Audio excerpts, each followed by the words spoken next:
Je n'aurais jamais imaginé que ma maison, autrefois si tranquille, deviendrait le théâtre d'un moment qui allait bouleverser tout ce que je croyais immuable. Ce jour-là, je suis rentrée plus tôt que prévu, le pas lourd après une matinée fatigante.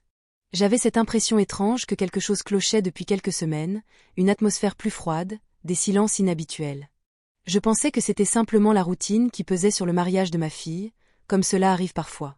Mais en ouvrant la porte du couloir, j'ai compris que la réalité était tout autre. Je me souviens encore du bruit léger, presque imperceptible, qui venait de la chambre d'amis. J'ai avancé sans réfléchir, poussé par un instinct que je ne m'expliquais pas. Et là, en entr'ouvrant la porte, j'ai aperçu une scène que je n'aurais jamais voulu voir. Mon gendre n'était pas seul. Une femme que je ne connaissais pas était avec lui, trop proche, trop à l'aise dans une maison qui n'était pas la sienne. Le choc m'a cloué sur place. Je n'ai rien dit, j'ai simplement refermé la porte, le cœur battant, essayant de comprendre comment on en était arrivé là. Je suis restée longtemps dans la cuisine, immobile, sentant mon monde se dérober légèrement. J'éprouvais une colère sourde, mais aussi une étrange compassion. Ce jeune homme, je l'avais vu entrer dans notre famille avec timidité, j'avais vu ses efforts, ses maladresses, ses moments de doute. Quel chemin avait-il emprunté pour en arriver à chercher ailleurs ce qu'il ne trouvait plus chez lui? Je ne cherchais pas d'excuses pour lui, mais je ne pouvais m'empêcher de repenser à la distance grandissante entre lui et ma fille, à leur façon de se parler de moins en moins, à leurs absences prolongées l'un pour l'autre. Plus tard dans la journée, j'ai senti qu'il était conscient que je savais. Il évitait mon regard, marchait dans la maison comme un étranger.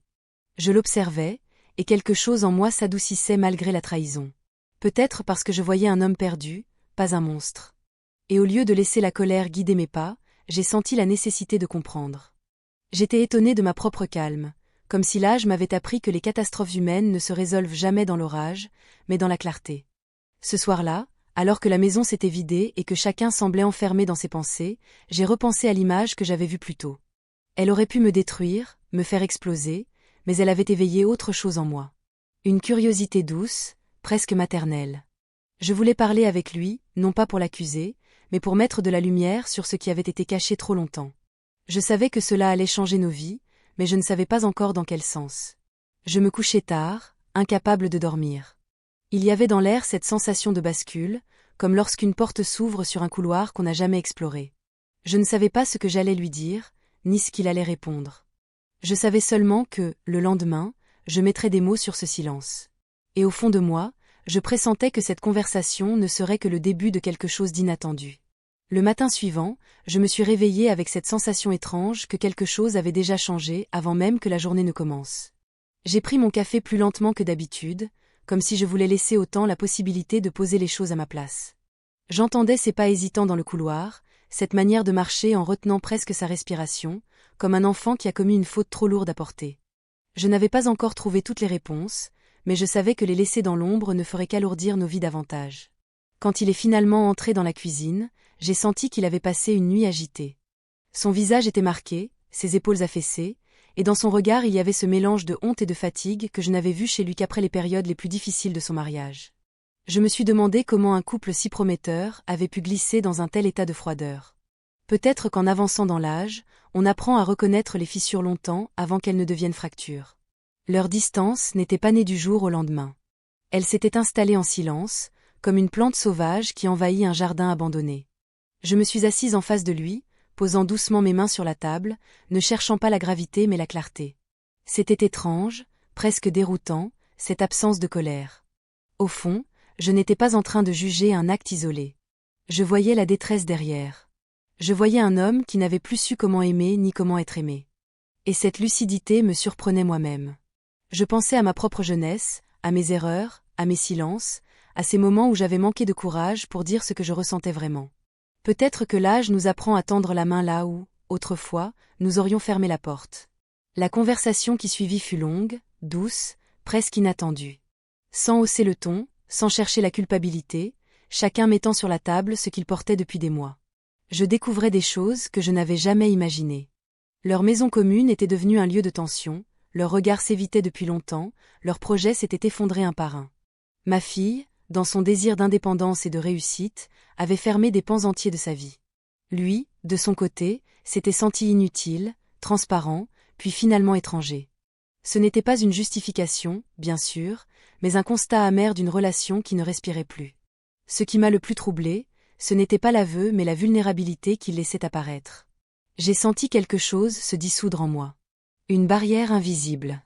Une chaleur inattendue. Je ne l'avais jamais vu ainsi, dépourvu de ses habitudes, de ses rôles, simplement humain.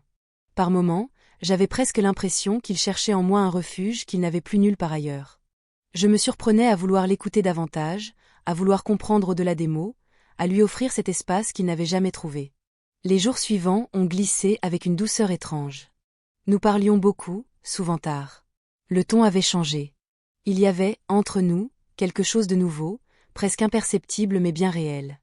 Une complicité inattendue, née d'un moment qui aurait dû tout détruire, mais qui, d'une façon que je n'explique toujours pas, avait ouvert une porte différente. Je me sentais utile, présente, vivante d'une manière que je n'avais plus ressentie depuis longtemps. Je savais que rien ne serait plus comme avant. Sa séparation avec ma fille devenait inévitable, presque naturelle. Et dans ses regards prolongés, dans sa manière de rester plus longtemps près de moi, je sentais un glissement. Lent, délicat, mais irréversible. Je ne voulais pas encore nommer ce qui naissait. Pas par peur, mais par pudeur.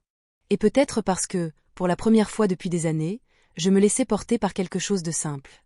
Une présence. Une proximité. Une chaleur. Les semaines ont passé comme un souffle. Sa séparation fut officielle, réglée sans éclat, presque silencieuse, comme si chacun acceptait enfin que leur histoire était arrivée à sa fin depuis longtemps. Quand il est revenu vers moi avec ses valises, je n'ai pas été surprise. C'était une scène que j'avais imaginée malgré moi, entre deux pensées, sans jamais oser l'admettre clairement. Pourtant, en le voyant sur le pas de ma porte, j'ai senti une douceur étrange m'envahir, un calme que je n'avais pas connu depuis longtemps. La cohabitation s'est installée naturellement, sans heurts. Il prenait soin de la maison, comme s'il l'avait toujours habitée. Je découvrais chez lui une attention nouvelle, une manière de dire merci sans mots, par des gestes simples, une présence rassurante. Il y avait dans nos journées quelque chose de paisible, presque tendre, comme si nos blessures respectives avaient trouvé un endroit où guérir sans bruit. Avec le temps, les regards se faisaient plus longs, les silences plus doux. Je me suis surprise à attendre ses pas dans le couloir, à ressentir une chaleur discrète quand il me frôlait en passant près de moi. Rien n'était précipité, rien n'avait besoin d'être nommé. Nous marchions côte à côte, comme deux âmes que la vie avait bousculées, mais qui, par un hasard inattendu, avaient trouvé refuge l'une auprès de l'autre. Un soir, assise dans le jardin, j'ai compris que cette histoire, commencée dans le désordre et la douleur, s'était transformée en quelque chose de simple et sincère. Je n'aurais jamais cru que l'ancien gendre deviendrait la personne la plus attentive à mon bien-être, ni que ma maison retrouverait une chaleur qui me manquait tant. Je ne sais pas où la vie nous mènera. Je sais seulement que, pour la première fois depuis longtemps, je me sens moins seule. Et que parfois, les chemins les plus improbables mènent aux liens les plus vrais.